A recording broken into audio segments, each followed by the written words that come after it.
ver, imaginar a un hombre de 80 años asaltando el trono de un reino que está rodeado de enemigos y que su primera decisión sea ejecutar a 700 de los nobles más poderosos de su propia corte, resulta casi inverosímil. Ya, totalmente. Es que a menudo la historia política se presenta como una sucesión ordenada de nombres y fechas, un registro impecable de coronaciones, de tratados, pero eso no refleja la dureza del terreno. Claro, es una visión del poder completamente higiénica. Reconfortante desde luego, pero fundamentalmente incompleta si queremos comprender los mecanismos reales de dominación en la antigüedad.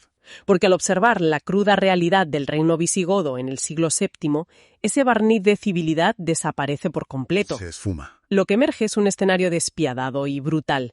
Así que, bienvenidos a una inmersión histórica especial, a esto que llamamos Chronicum Mundi. Un placer estar aquí de nuevo. El objetivo de esta exploración a fondo es adentrar a quienes nos escuchan en la auténtica y descarnada realidad política, militar y religiosa de aquella época. Eso es. Y para hacerlo bien, vamos a limitar nuestro recorrido estrictamente desde el inicio del reinado de Sisebuto hasta el final del mandato de Recesvinto. Me parece vital establecer las reglas de este análisis desde el primer minuto, porque no vamos a suavizar los hechos. Para nada. Cumpliendo con el rigor histórico, no utilizaremos figuras retóricas ni comparaciones con la época contemporánea. Nos apoyaremos puramente en los eventos documentados, en la materialidad de las purgas cortesanas, las campañas militares sin cuartel y las intrigas palaciegas. Solo prestando atención a esos elementos tangibles se puede entender cómo se forjaba, cómo se mantenía y, bueno, cómo se arrebataba el poder en la península. Arrancamos en el año 612, con la llegada al poder de Sisebuto. Sisebuto. Este es un monarca que parece encarnar el ideal absoluto del soberano de su tiempo. Un hombre que empuña con la misma contundencia la espada y la pluma. Un perfil muy completo, sí. Y al hacerlo, establece un estándar de poder tan sumamente elevado que de forma inevitable desencadenaría unas luchas feroces por el trono en las décadas posteriores. Es que Sisebuto representa la figura del monarca total. Su ascenso en el 612 se produce sin focos de oposición inicial, y esto indica un fuerte consenso previo entre los clanes nobiliarios. Un consenso que tenía que justificar, claro. Y la justificación de ese prestigio no tardó en llegar. Demostró rápidamente una capacidad logística y militar deslumbrante. Emprendió campañas de una complejidad técnica enorme para la época.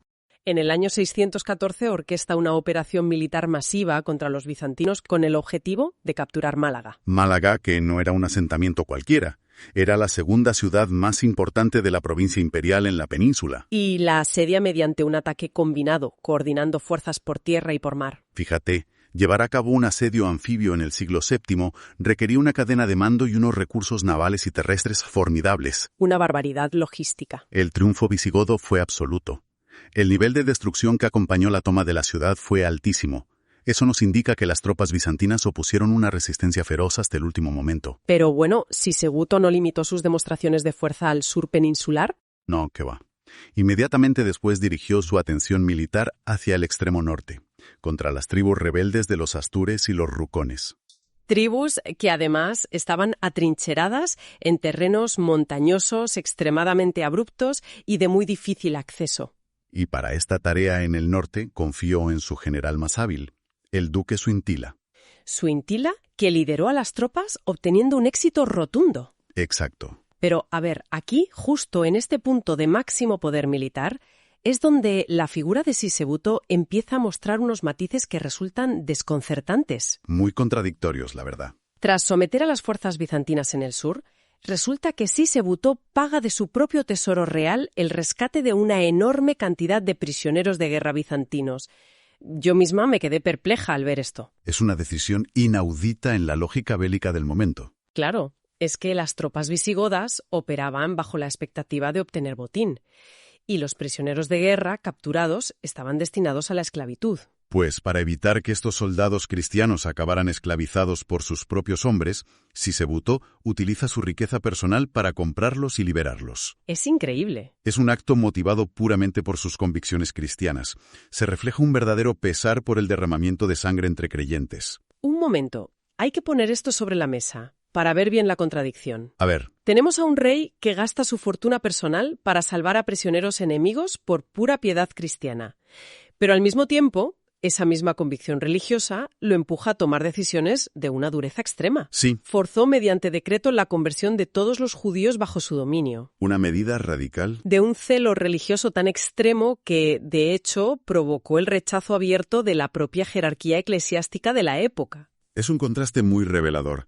La crítica más dura provino nada menos que de San Isidoro de Sevilla. Una figura clave. Una de las figuras intelectuales y religiosas más influyentes del reino.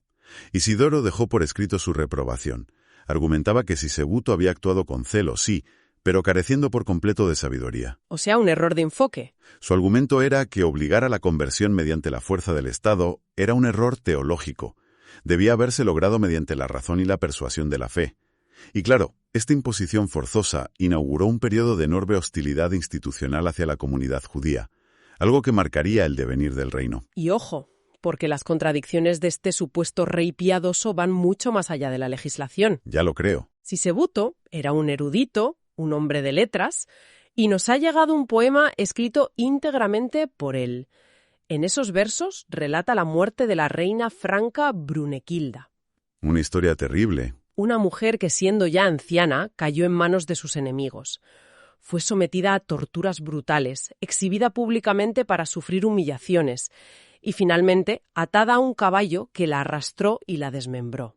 Menudo imagen. Pues Sisebuto, en su poesía, se regodea abiertamente, celebra con todo lujo de detalles esta muerte espantosa.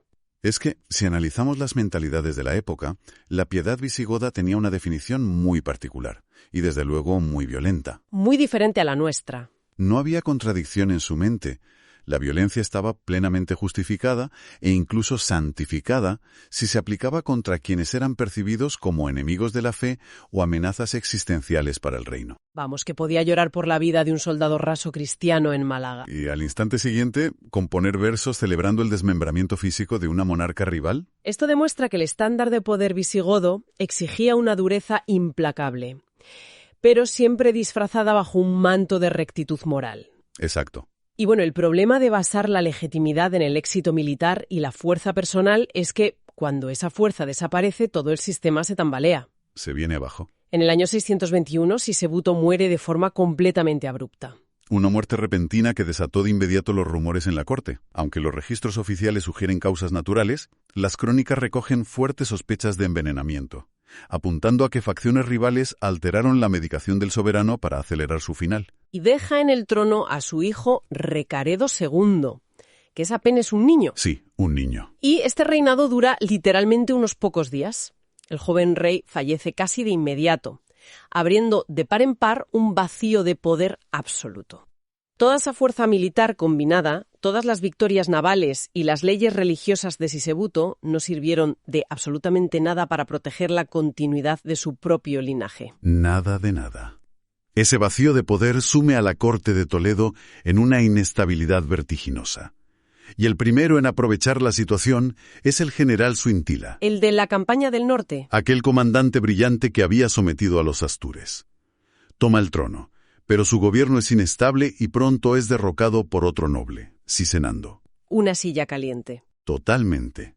Tras la muerte de Cisenando, llega al poder Chintila, un rey cuyo reinado se caracteriza por una tremenda debilidad frente a los grandes nobles y por una sumisión casi total a los dictados de la Iglesia. Y Chintila, rompiendo con la cautela, intenta dejar el trono en herencia a su joven y dócil hijo, Tulga. Un movimiento muy arriesgado. Es precisamente en este escenario de caos sucesorio donde la Iglesia decide dar un paso al frente.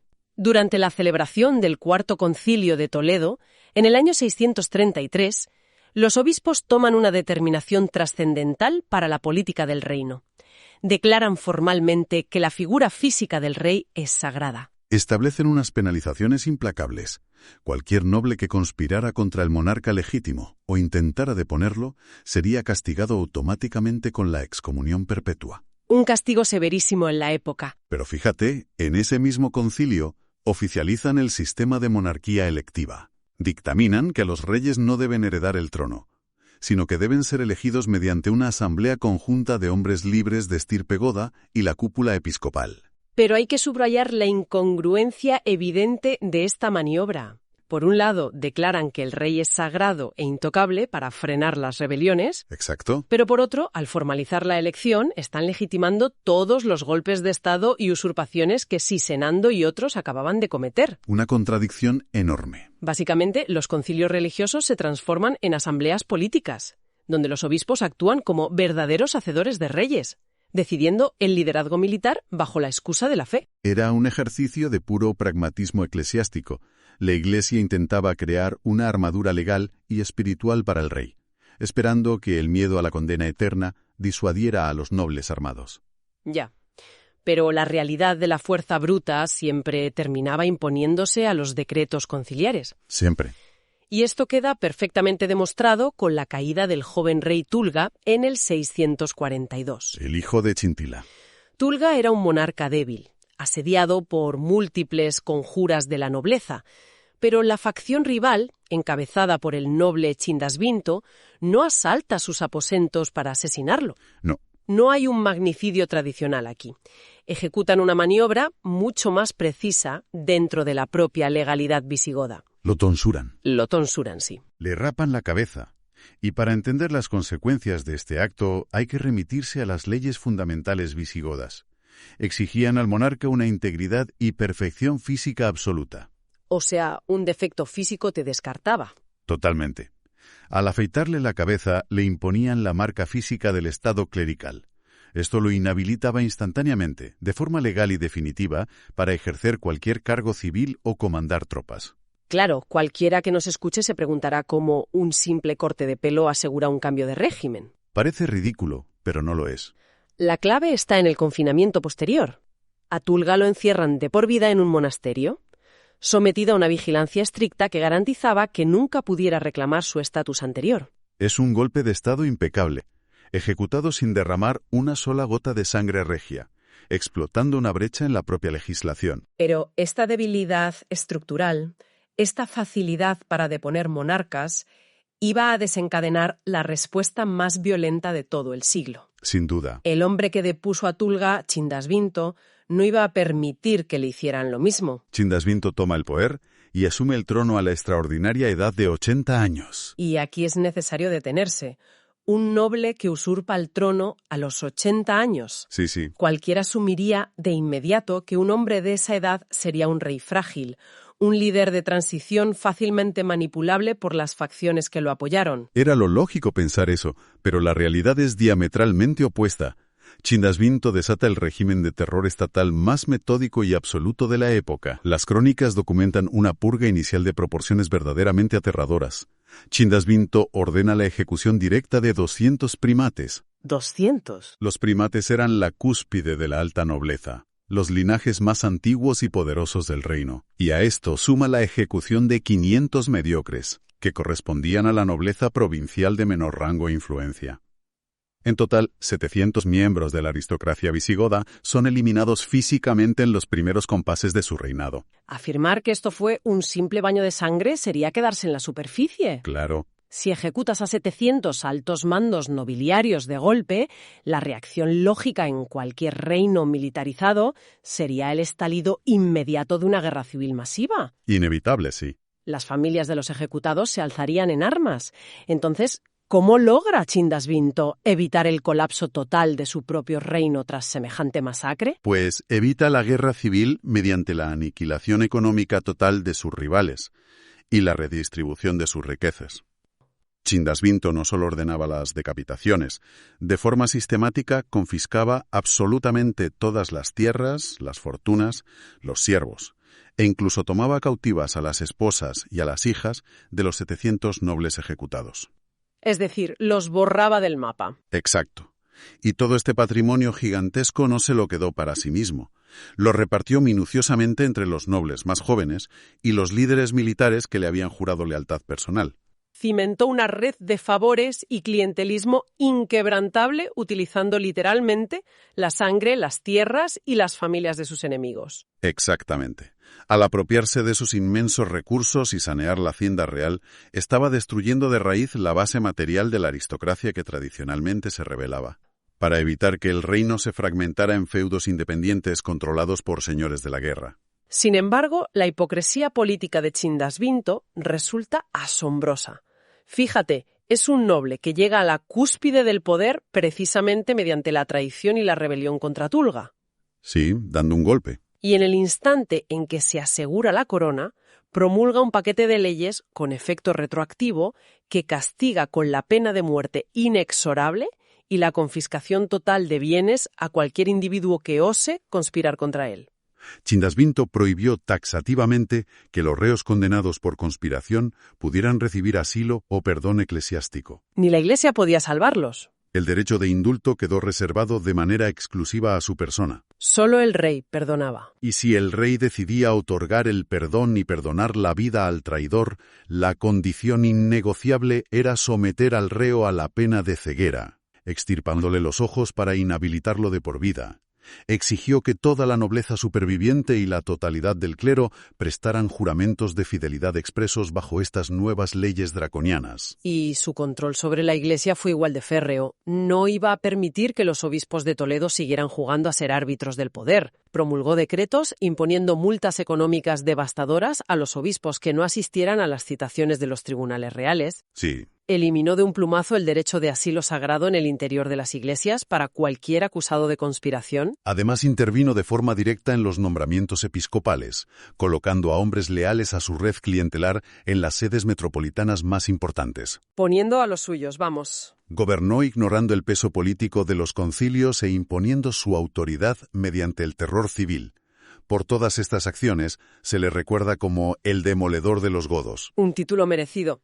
Y bueno, con casi 90 años y viendo acercarse su final, Chindasvinto comprende que su obra centralizadora corre el riesgo de desmoronarse si deja un vacío de poder. El eterno problema. Por ello, en el año 649, ignora olímpicamente la ley del Cuarto Concilio sobre la monarquía electiva y asocia directamente al trono a su hijo Recesvinto. Se salta la ley a la torera. Al fallecer el anciano rey, Recesvinto hereda en solitario el mando, pero lo que hereda es un estado traumatizado. Imagínate. La gran prueba para Recesvinto es lograr la transición desde el terror impuesto por su padre hacia un poder basado en las instituciones. Y esa capacidad de transición se pone a prueba de inmediato. Al comienzo de su reinado en solitario, Recesvinto tiene que enfrentarse a una rebelión nobiliaria a gran escala, liderada por el noble Froya. ¿Una prueba de fuego? Todo el estamento político esperaba una respuesta idéntica a la de su padre: ejecuciones masivas. Pero Recesvinto sorprende a todos aplicando una táctica diferente. Captura a los líderes rebeldes, incluido Froya, y los somete a un juicio formal ante los miembros del oficio palatino. En lugar de aplicar la pena de muerte o la extirpación de los ojos, opta por confiscar sus bienes y aplicarles la pena de la decalvación. La decalvación consistía en arrancar el cuero cabelludo del reo o raparle la cabeza de forma humillante y violenta frente a la corte, inhabilitándolo social y políticamente para cualquier aspiración de liderazgo. Pero claro, evitaba cruzar la línea de la ejecución capital. Efectivamente, este gesto demostraba que el monarca castigaba la traición con dureza, pero marcaba un claro distanciamiento del rigor puramente sanguinario de la etapa anterior. Ese intento de consolidar el orden cristaliza en el mayor hito de su mandato. Sin duda. En el año 654, Recesvinto promulga el Liber Judicorium. Un punto de inflexión. Estamos hablando de un código legal monumental, que agrupa 526 leyes en un solo texto. Fíjate en la magnitud de esto. De esas leyes, 98 habían sido dictadas previamente por su padre, y 89 eran de su propia autoría, creando un corpus jurídico unificado. Y la promulgación de este libro transforma la estructura misma del reino, porque es, por primera vez, un código de carácter estrictamente territorial. Eso es crucial. Hasta la llegada de este libro, la sociedad vivía bajo una dualidad jurídica. Los descendientes de los visigodos eran juzgados por unas leyes y los hispanoromanos por otras completamente distintas. Recesvinto elimina definitivamente esta segregación. Todos los habitantes del territorio peninsular pasaban a ser juzgados por las mismas reglas, ante los mismos tribunales y enfrentando las mismas penas. Hay que calibrar el peso estructural de esta medida. En un reino donde durante décadas el poder se había decidido por la fuerza de las espadas o por facciones nobiliarias, imponer un libro de leyes unificado es un intento monumental de cambiar las reglas del juego. Desde luego. Y, a ver, ¿Cómo lograba en la práctica un código legal frenar el caos de una nobleza acostumbrada a resolver sus disputas por la fuerza? Pues el Liber Judiciarum lograba este objetivo alterando la administración del territorio. El código eliminó la antigua separación administrativa entre los cargos estrictamente militares y los cargos civiles. Unificó los poderes locales. Los duques provinciales, que hasta entonces eran señores de la guerra con funciones puramente militares, fueron obligados a asumir las responsabilidades judiciales y de recaudación de impuestos. O sea, se convertían en administradores. Convirtiéndose en la máxima instancia civil en sus territorios. Pero la clave residía en que ahora debían ejercer ese poder ciñéndose de manera estricta a la ley escrita emanada desde Toledo, a la cual, en teoría, el propio rey también estaba sometido. Sobre el papel, claro. Sin embargo, y esto es importante, el esfuerzo legislativo no logró pacificar completamente el corazón de las élites. Ya, esas cosas llevan tiempo. A pesar de que Recesvinto inició su mandato buscando acuerdos en el Octavo Concilio de Toledo e integrando a antiguos desterrados, sus años finales estuvieron marcados por un distanciamiento progresivo y profundo. Tanto de la vieja nobleza palatina como de las altas jerarquías eclesiásticas. Sí, cerrando su gobierno en un aislamiento político evidente. Y el punto final de esta etapa llega en el año 672. Así es. La muerte alcanza a Recesvinto mientras descansaba en la villa de Gérticos. Atrás quedaba un reino radicalmente transformado, un estado forjado a base de violencia por el terror implacable de Chindasvinto, y posteriormente anclado en las páginas rígidas del Liber Judiciorum. Despedimos aquí esta emisión de Chronicon Mundi.